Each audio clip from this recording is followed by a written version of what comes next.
রাধে রাধে বন্ধুরা, সবাই কেমন আছো? আশা করি ভালো আছো, সুস্থ আছো। আর আমরাও মোটামুটি ভালো আছি, সুস্থ আছি। তো সকালে ঘুম থেকে উঠে আগে চলে এসেছি মন্দিরে পুজো দিতে, কারণ আজকে মন্দিরে পুজো দেওয়ার পালা আমার। আজকে শনিবার, তো সকাল থেকে সন্ধ্যা পর্যন্ত মন্দিরের সমস্ত দায়িত্বই আমার। তো যাই হোক, ঘুম থেকে উঠে আগে গেছিলাম মন্দিরটা ধুয়ে মুছে পরিষ্কার করতে, ঠাকুর জাগিয়ে। তো ধুয়ে মুছে পরিষ্কার করে ঠাকুর জাগিয়ে আবার বাড়িতে চলে এসেছি।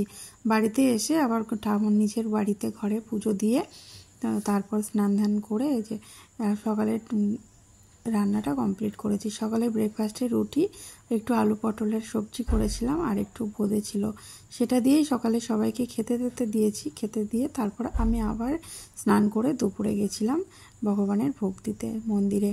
তো দেখো, ভোগ দর্শন করো, ভোগ দর্শনে নাকি দুর্ভোগ কাটে। তো সবাই ভোগ দর্শন করো।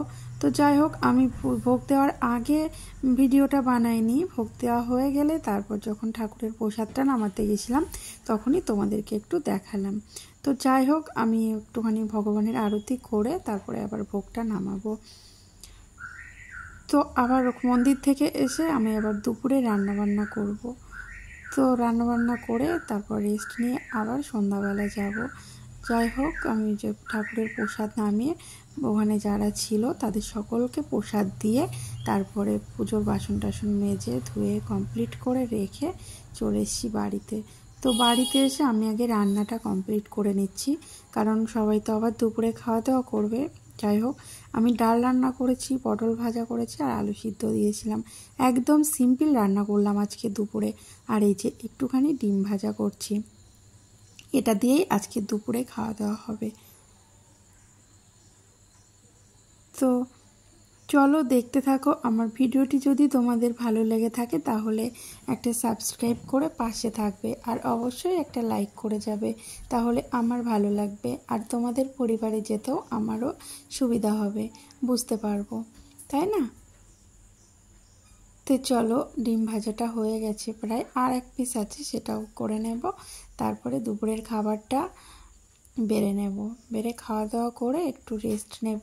আবার বিকালে হয়তো একবার স্নান করতে হবে, কারণ আমার না এখন যা প্রচণ্ড গরম, আর এই যে মন্দিরে যাওয়ার থাকলে 2-3 বার স্নান হয়েই যায়, কিছু করার নেই। তো অভ্যাস হয়ে গেছে, ঠান্ডাটা আর লাগে না, যেহেতু 2-3 বার স্নান করি তো কিছু হয় না। প্রথম যখন করতাম তখন একটু ঠান্ডা লেগে যেত, বাট এখন আর কিছু হয় না, এখন হয়তো অভ্যাস হয়ে গেছে।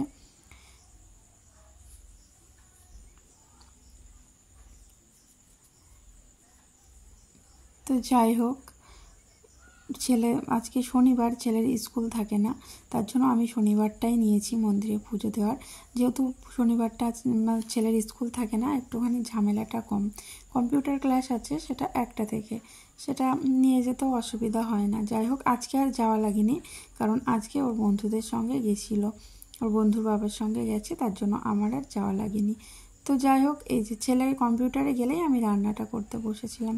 তো রান্নাটা কমপ্লিট, এবার আমি খাবারটা বেড়ে নেব, কারণ সবাই বাড়িতে চলে এসছে। যাই হোক, দুপুরের খাওয়াটা কমপ্লিট করে নেব।